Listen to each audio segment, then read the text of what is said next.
Kalvakuntla Kavitha madam liquor scam కేసులో arrest అయ్యి తిహార్ జైల్లో చిప్పకూడు తినుకుంటా తిప్పలు పడుతుంది కదా. పానం ఒక పారే మెత్తబడ్డదట. ఆ ముచ్చట తెలిసి ఎయిమ్స్ ఆసుపత్రికి ఎస్కపోయిరట. జైల్లో కూడా చిప్పకూడును ఇంటి నుంచే తెప్పించుకొని తింటున్నది అంటారు. అగో అట్టెట్లా డల్లా అయిందో ఏది అరుచుకుందాం పారి. కల్వకుంట్ల వారి ఆడబిడ్డి తెలంగాణ బతుకమ్మగా పేరు అయిన జాగృతి అధ్యక్షురాలు కవిత మేడంకు ఎల్లవ తల్లికి వచ్చినన్ని కష్టాలే వచ్చినట్టున్నాయి కదా.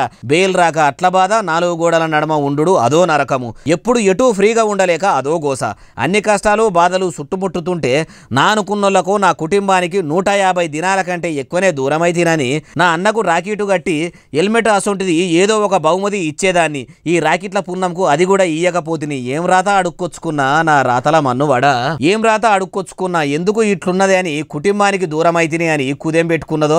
రాష్ట్రంలో రాణి లెక్క తిరిగిన నేను లిక్కర్ స్కామ్ పాపాన ఇట్లా అయితేనే అని రంది పెట్టుకున్నదో ఏమో గాని, ఎప్పుడు షెల్తి మీద ఉండే కేటీఆర్ సారోళ్ళ షెల్లె ఇట్లా డల్లు అయిపోయిందని ఆయనతో దవాఖానకి ఎసుకపోయిరట. ట్రీట్మెంట్ చేసిన డాక్టర్ తానికి పోయి ఏమైందని అరుచుకుంటే ఇప్పటికైతే గోళీలు మందులు రాసిచ్చినాం, పానాపాయం ఏం లేదన్నారట.